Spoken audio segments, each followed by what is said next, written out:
You're sitting in that dealership, the smell of new leather in your nostrils, the salesman's smile getting whiter by the second, and you're about to sign papers that'll change your financial life for the next 5, 6, maybe 7 years.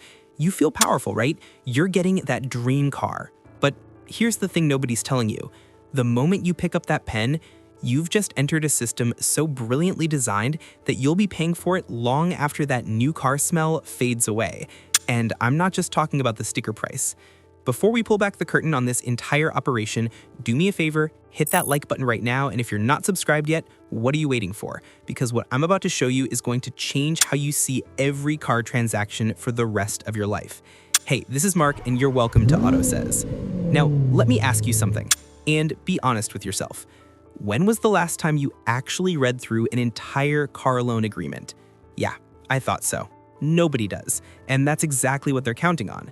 See, the car loan industry isn't just about lending you money to buy a vehicle.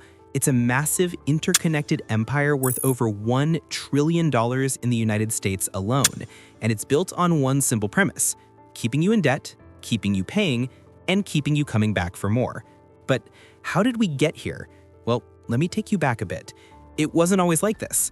There was a time when people saved up their cash, walked into a dealership, and bought a car outright. Crazy, right? But then something shifted in the American economy. Banks realized they were sitting on a gold mine.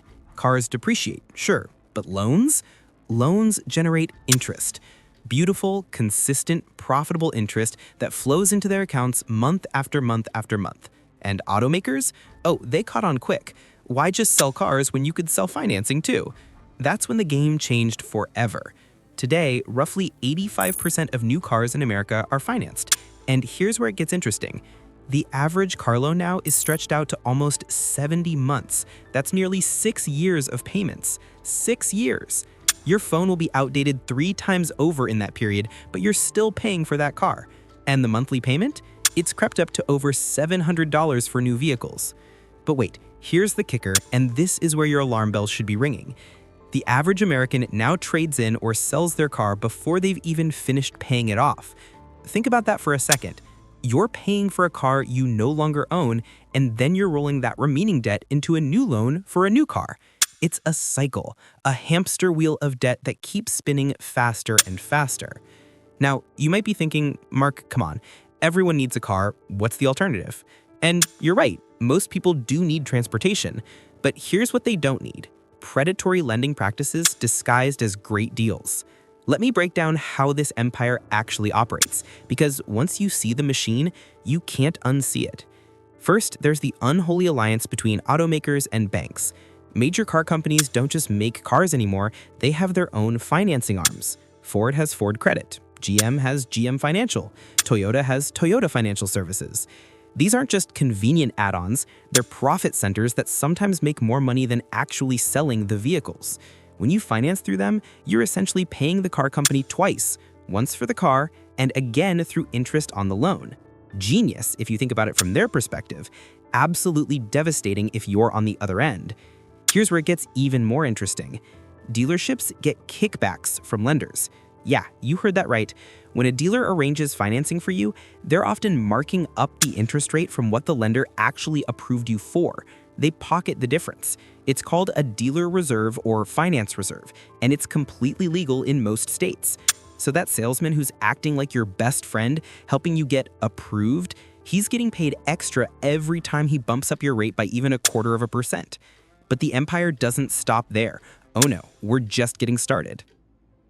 Let's talk about the psychological warfare happening in that finance office. You've already spent hours at the dealership, you're mentally exhausted, you've negotiated the price down, and you feel like you've won. Then they send you to the finance manager, and this is where the real money is made. This person is trained, and I mean extensively trained, to sell you add-ons. Extended warranties, gap insurance, paint protection, rust proofing, theft deterrent systems. The list goes on. And here's the trick. They don't tell you the full price of these add-ons. They just show you how it affects your monthly payment. It's only $20 more a month, they'll say. What they don't mention is that $20 a month over 6 years with interest means you're paying over $1,500 for something that cost them maybe $300 to provide. But you're tired, you want to drive home in your new car, and $20 a month doesn't sound so bad, right? That's exactly what they're counting on. And let's not forget about the trade-in game. You bring in your old car, they appraise it low, real low, then they offer you a price that seems okay compared to their initial lowball offer. But here's the secret. They're padding the price of your new car to make up for giving you a good deal on your trade-in. It's a shell game, moving money around on paper while you lose track of where your actual dollars are going. The total amount you're paying, that's what matters, but they've got you so focused on monthly payments and trade-in values that you never see the full picture until it's too late. Now, are you starting to feel that knot in your stomach? Good, you should, because this empire has been operating in plain sight for decades, and most people never question it. But here's where things get really dark, and I need you to stay with me because this is crucial. The car loan empire doesn't just make profits, it actively works to keep you trapped. Negative equity is now the norm, not the exception. More than 40% of trade-ins involve negative equity, meaning people owe more than their car is worth. And what happens to that negative equity? It gets rolled into the next loan, and the next one. People are now financing $30,000, $40,000, even $50,000 for cars that are only worth $30,000 because they're carrying debt from previous vehicles. It's a debt snowball rolling downhill, getting bigger with each transaction. And the automakers and banks? They love it. More debt means more interest, more years of payments, more profit flowing into their accounts.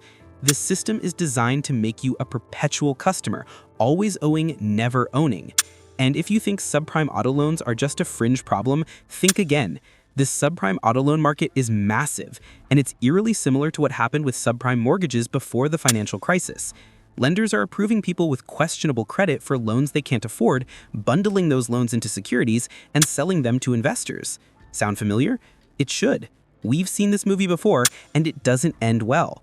But hey, as long as the payments keep coming in, who cares, right?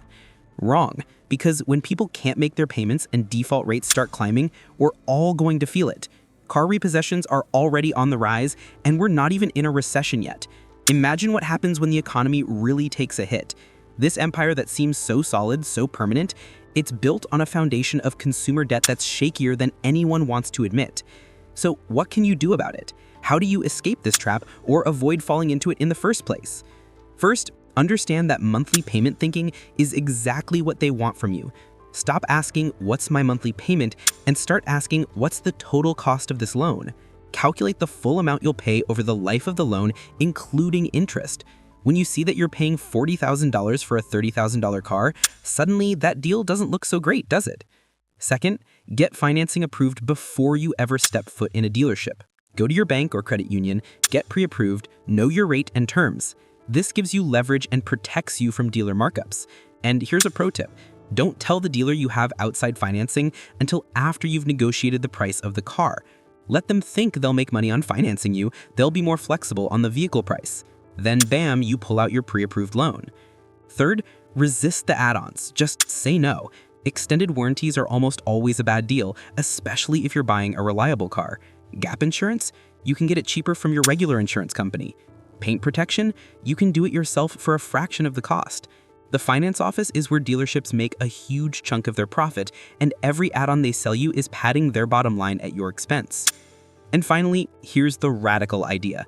Consider buying used, and consider paying cash if you possibly can. I know, everyone wants that new car experience, but a 2 or 3 year old car has already taken the biggest depreciation hit, it's still reliable, and if you can save up and pay cash, you completely sidestep this entire empire. You're not paying interest to anyone, you're not trapped in a loan cycle, and you actually own your vehicle from day one. The car loan empire is powerful because we've been conditioned to accept it as normal. We think everyone finances cars, so it must be okay. We trust the system because it's big and established and regulated. But here's the truth. It's a system designed to extract maximum profit from you over the longest possible time period, and it does so brilliantly. The sophistication of this machine is actually impressive in a terrifying sort of way. They've turned buying a car, which should be a simple transaction, into a complex financial instrument that keeps you paying for years. They've made it so normal to be in car debt that people don't even question it anymore. But you're different now. You've seen behind the curtain. You understand how the game is played, and armed with that knowledge, you can make better choices. You can resist the pressure, ask the right questions, and refuse to be just another payment in their trillion-dollar empire. Will it be easy? No, The entire system is set up to push you toward that easy monthly payment, that convenient dealer financing, that shiny new car you can't quite afford. But you're smarter than that now. You know what's really happening when you sit in that finance office. You know who profits when you sign that 72-month loan, and you know that the only person looking out for your financial future is you. So the next time you're car shopping, remember everything we've talked about today. Remember that the salesman's smile comes with a price tag. Remember that monthly payments are designed to hide the true cost. Remember that this empire exists because millions of people make small decisions that seem harmless but add up to massive profits for banks and automakers. You have the power to opt out, to do things differently, to break the cycle. The question is, will you?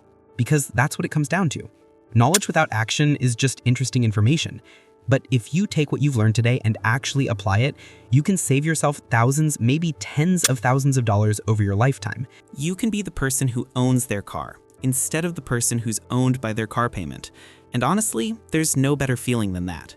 So here's my challenge to you. Share this video with someone who's about to buy a car. Help them avoid the traps. Spread the word about how this empire really operates. The more people who understand the game, the harder it becomes for the system to keep winning.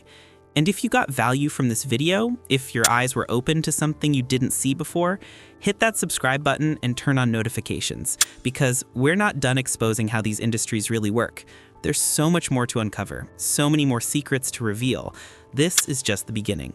Until next time, stay smart, stay skeptical, and remember, the best defense against their empire is your knowledge and your willingness to do things differently. Now go out there and make better choices. Your future self will thank you.